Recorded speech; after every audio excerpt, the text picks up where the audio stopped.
Mojang is lazy. That's like players have been saying ever since the last big, massive, meaningful update, which was over 5 years ago at this point. Holy crap. But especially with a new drop system and the last drop literally just being a bunch of texture changes, players have been saying this a lot. If you go to the comments of videos talking about the new updates, you'll see a lot of people complaining about how small they are, and some people have been calling Mojang lazy for this. And that is a valid concern because I do understand why they have that opinion because the average modder can make, because this is a big thing a lot of players say, the average modder can make the things that Mojang makes in like 3 months and like a couple days. They can make way bigger updates than Mojang makes in like a small fraction of the time. So why is it that a massive $1 billion corporation is significantly less effective than a modder in his basement? Well, it might seem like being a major corporation would make it easier to add a lot of content, but if anything, that's actually very far from the truth. If anything, I'd actually argue that being a major corporation makes it harder to add a lot of content. And these are my 5 reasons why. I've compiled it into 5 reasons why I believe that it takes a while for them to add a lot of features. This is why Minecraft drops are relatively smaller than most players want. There are 5 reasons for this. Reason number one, they have all of these different devices they have to consider. They have to make new features work relatively the same on all of these different devices. Like, most mods are Java exclusive, so they're only worrying about Java, like the PC. They don't have to worry about making the features be relatively the same and work on all these different devices. That's why it took the bundle so long to add, because they had to think about how to make the bundle work relatively similar on all these different devices, because a PC is a very different device from an iPhone or a Switch. They have to think about how to make all these different features work and run smoothly and run relatively the same on all of these different devices, these different varieties of hardware, different things. There's a lot of different things they have to consider for all of these devices, which modders don't really do.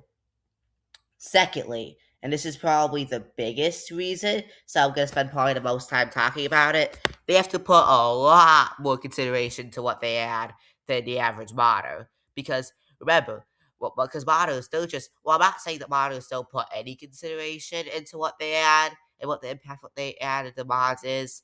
Mojang has to put a lot more. It's not even close to the amount Mojang puts in. Because remember, Mojang is a massive company. These updates, yeah, from a purely development coding standpoint, it should seem easier for Mojang to add features because it is. I'm not saying that's wrong. However, that's not the big issue though. It's that they have to put a lot of consideration to it because like remember updates are also for their brand. They have to think about their brand and what works best for a given time for their brand. And they also have to think about what actually works best for the game because if they add something that turns out to be bad for the game, it'll be a lot more consequential than a modder just adding something. Because modders, there isn't really any consequence. If a player wants to play the mod, they can just play it. They can get rid of it if they don't like it. But with Mojang, there's a lot more stress on making sure that everything they add works relatively well for the game. They want a repeat of 1.9, where like it split half the community. And just because something sounds good, just because a lot of people in the YouTube comment section want something to be added, doesn't necessarily mean it's actually best for the game. I know that might be a massive take, but the average Minecraft player doesn't actually know fully what's best for the game, believe it or not. Just because something sounds good, like an end update, for instance. Well, yeah, an end update sounds good to the players who go to the end. To most players, remember, most players don't actually go to the end. I've never been to the end before, and almost every Minecraft player I know has not been to the end either. So, like, most Minecraft players don't actually go to the end that much. So, even though the last Minecraft drop was relatively small, what do you think players are going to interact with more? New textures for baby mobs when you can just find it naturally walking on your world and by breeding, which is something most players will do, or an update to a dimension that most players are never going to go to and most players are never going to benefit from.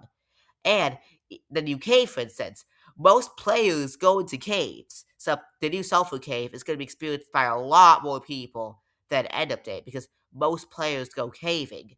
Not most players go to the end. The end is not that many players going to it. At least not regularly, anyway. So yeah, they also have to make sure that everything works best in future updates. They have to make sure that nothing is too game breaking. Everything is well balanced with other features that everything works really well to create a good balance in the game. I know that Minecraft doesn't have the best balance together, but they do. That doesn't mean they aren't trying with a lot of these new features. And definitely also, this kind of takes me into reason 3. They do a lot of behind the scenes things to updates. They do a lot more like behind the scenes stuff than the average modder because while like people like to consider Minecraft updates as like just purely the big flashy things they add, there are a lot more than that. There's a lot of bug fixes and improvements they do. Like if you go to read the change logs of any of these new beta previews or snapshots, you'll see most of the things listed are either bug fixes or technical changes. That's what they're spending a lot of their time doing. They're trying to make the game a lot more smoother, and they're trying to make sure the new features don't really have that many bugs. They're trying to make sure the older bugs are fixed, and they're also doing a lot of code changes. Like I think they're implementing a whole new like programming software to Java, I think, which is Vulkan. So yeah, they're doing a lot of different behind the scenes coding things, bug fixes, which modders aren't really doing. Also, but the base game is not the only thing they're doing because they're also that it takes me to like reason number 4. They're working on Minecraft Dungeons 2. Remember, they literally just announced Minecraft Dungeons 2, which actually has a wooden portal, funnily enough, which is one of the big updates people wanted. And it looks like it's going to be a very high quality, very advanced game. So that's what they're spending a lot of their time on. They're not just working on the vanilla game. That's another thing. Not all of their resources are even being spent at the vanilla game. However, the biggest reason, well, maybe not the biggest actually, but another decent reason that people like to not really think about and not really don't really consider is that there is such a thing as adding too much content. Yeah, because even though some players, it might sound good in theory to have like every update be some massive Nether update like thing with like 52 million new blocks or something. Not every update can like be that way because eventually, because players still need time to adjust when new features are added. I think the YouTuber It's Lufa, I forgot this exact name. I think it's like It's Lufa or something. It was like 2 years ago. He made this video. It was more about 1.20, so it's a little outdated. But I think a lot of what he said in that video still applies today. So basically, what he said in that video was that although Mojang has the ability and the resources to add all things players want, they're not doing that because the majority of Minecraft players are not ready for all the new content because it takes players time to adjust to new content. If they add content faster and players can adjust to it, it can make the content overwhelming. And if players are constantly being overwhelmed trying to explore all these new content, it can lead players to quit the game, kind of causing a 2 week Minecraft phase and can cause the game to die. So yeah, they want to make sure they want to try and prevent that. They want to make sure that the content they add is, although it helps keep players talking about Minecraft and players playing, it doesn't become overwhelming, so it has the opposite effect.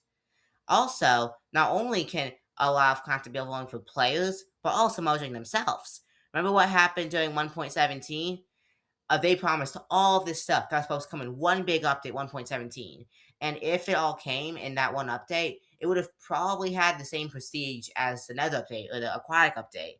However, it didn't because instead of being one update, it was split into 5 different updates. And for all we know, the Trial Chambers could have very well been initially part of 1.17 as well, and maybe the Sulfur Caves. So it could have been 6 or 7 new 7 updates that was originally meant to be one update.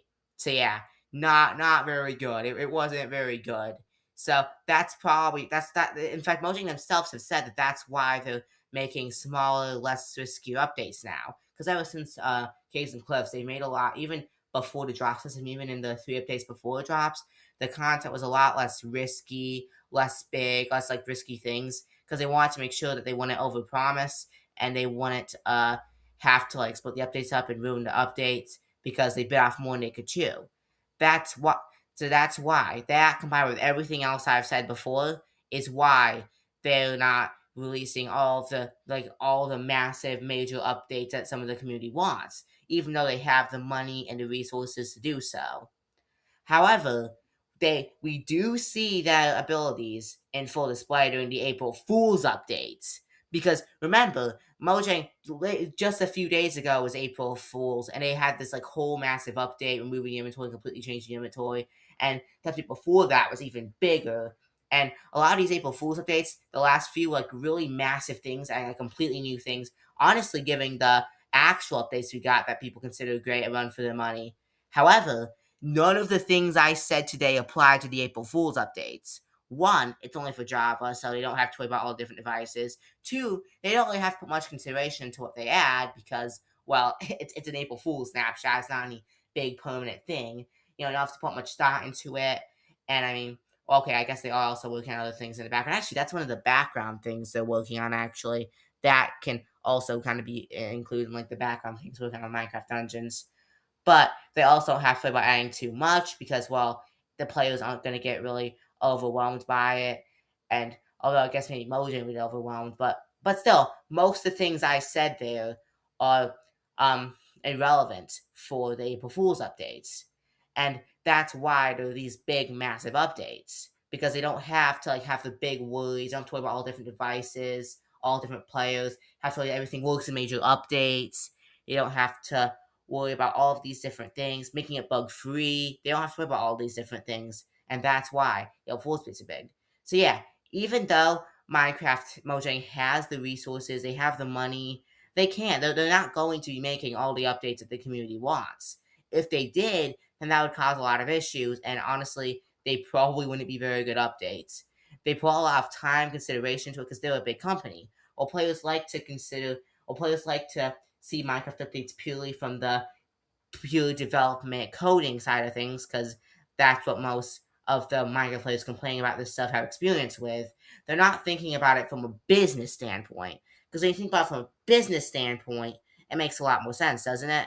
Anyway, that's all for the video. Do you agree with me? Do you think I'm full of crap and the real reason why there's no big updates anymore is because my Minecraft employees are secretly playing chess on their computers instead of working? I don't know. Tell me your thoughts in the comments. I am actually really interested to see what people have to say about this one. This is probably my most controversial video I've made, so I'm really interested to see what people have to say. So if you have an opinion, either you agree with me or disagree with me, please comment. I really want to see it. Anyway, though, that is all for the video. Peace out.